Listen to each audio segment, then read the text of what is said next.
Selamat berjumpa lagi anak-anakku semua. Kita ketemu lagi pada materi berikutnya, yaitu faktur asli. Jadi dokumen yang kedua dalam perusahaan dagang yaitu faktur asli, atau kita sebut faktur saja ya, faktur. Faktur asli atau faktur adalah bukti transaksi yang digunakan oleh perusahaan untuk kegiatan pembelian barang secara kredit. Saya ulang lagi. Faktur asli adalah bukti atau dokumen transaksi yang digunakan oleh perusahaan untuk kegiatan pembelian barang secara kredit. Sebetulnya pembelian itu juga ada dua, pembelian secara tunai dan pembelian secara kredit. Kalau pembelian secara kredit itu menggunakan faktur, kalau pembelian secara tunai menggunakan nota kontan. Nanti dijelaskan lebih lanjut untuk nota kontan, tapi untuk dokumen transaksi yang kedua ini kita menggunakan faktur dulu ya, yang secara kredit. Untuk faktur di sini ya, faktur asli ini adalah digunakan untuk pembelian secara kredit. Jadi, faktur ini akan dimasukkan ke dalam jurnal pembelian atau purchase journal. Jadi, faktur akan dimasukkan ke dalam purchase journal atau bahasa Indonesianya adalah jurnal pembelian. Nah, sekarang apa saja yang akan kolom-kolom apa saja yang akan kita masukkan ke faktur yang akan kita masukkan ke dalam jurnal? Debit, apabila kita melakukan pembelian, tentu saja yang bertambah adalah inventory. Ya, jadi kalian harus ingat ya, saldo debit, saldo kredit ya, akun-akun apa yang masuk di debit kalau bertambah, akun apa yang di kredit kalau bertambah. Jadi kalau pembelian secara kredit, tentu saja kalau kita membeli, yang bertambah adalah barang dagangannya.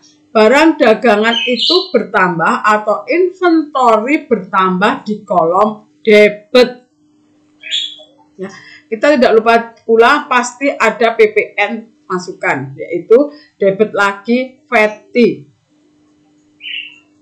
Nah, kemudian kreditnya apa? Kalau misalnya debit antara debit kredit itu harus seimbang, meskipun akunnya berbeda.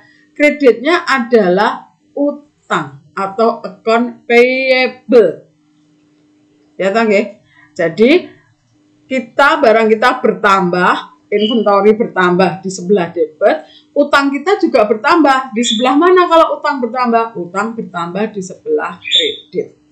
Ya, jadi kolom-kolom yang diisi adalah debit, inventory, dan pajak PPN atau VAT, dan di kredit adalah account payable. Nah, apakah sampai di situ? Belum.